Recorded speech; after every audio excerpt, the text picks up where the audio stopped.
This is a 980 nanometers and 1470 nanometers dual-band semiconductor laser lipid dissolving instrument, which can only be operated by professional doctors. This is the host. This is the foot switch. And this is the power cord, universal. These are laser glasses for the operator.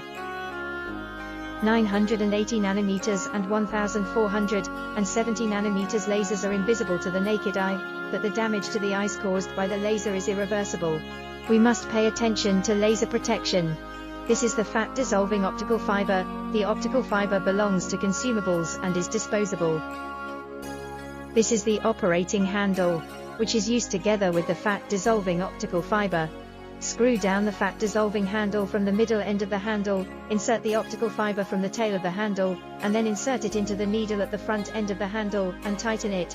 At this time, the optical fiber can move, and tighten the tail of the handle to lock the optical fiber. But don't use too much force to prevent breaking the optical fiber. When replacing the optical fiber, be sure to operate in a standard way. Pay special attention to the following matters. The laser burning caused by non-standard operation is not within the scope of warranty. 1. The lipolytic fiber is easy to break, so don't fold it in half when laying. It is forbidden to pile up and press articles on the optical fiber. It is forbidden to step on it. It is necessary to handle it with care, and it is forbidden to pull it hard. 2. When replacing the surgical optical fiber, make sure that the surrounding environment is clean, and operate in a dust-free environment as far as possible. Wash and dry your hands, and quickly replace them. In this process, there should be no dust pollution to the laser and optical fiber port. If there is dust or stain on optical fiber port, the optical fiber head must be wiped clean with professional optical fiber wiping paper or cleaning cloth. 3. Gently unscrew the optical fiber protective cap of the optical fiber port, and the optical fiber output port of the instrument. Insert the optical fiber into the optical fiber output port of the instrument. Be sure to tighten it, but do not use too much force. Do not touch the laser output port and optical fiber port during connection. 4.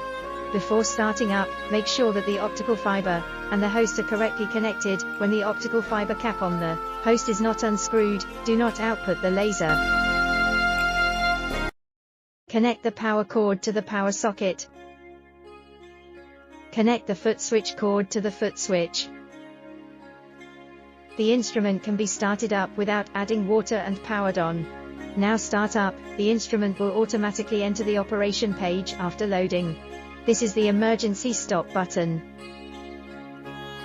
In case of emergency, press the emergency stop switch, and the laser stops working. The laser can work normally by gently turning right, and popping up the emergency stop button.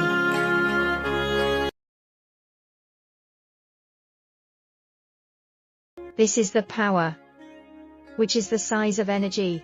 Generally, the maximum value is used. This is the pulse width. The pulse width is the time that the laser stays on the skin. Generally, the maximum value is used. This is the frequency.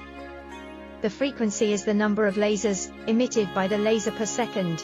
Generally, the maximum value is used. This bulb is aiming light.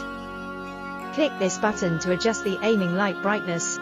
The first gear is weak, and the third gear is particularly bright.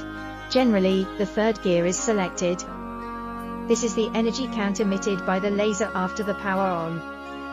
It will be cleared automatically after the power off. This is the total energy count sent by this instrument, which needs to be cleared manually. Click the start button, step on the foot pedal, and the laser starts to output. Release the pedal and the laser output stops. About the working mode of laser, here is pulse output mode, and here is continuous output mode. In pulse mode, the pulse width and frequency can be adjusted. In continuous mode, the pulse width and frequency cannot be adjusted, only the power parameters can be adjusted. The maximum power in this mode is smaller than that in pulse mode. After use, be sure to install protective sleeves on the laser output port and optical fiber port to prevent dust pollution. The optical fiber port and the laser outlet of the host shall not be exposed at any time.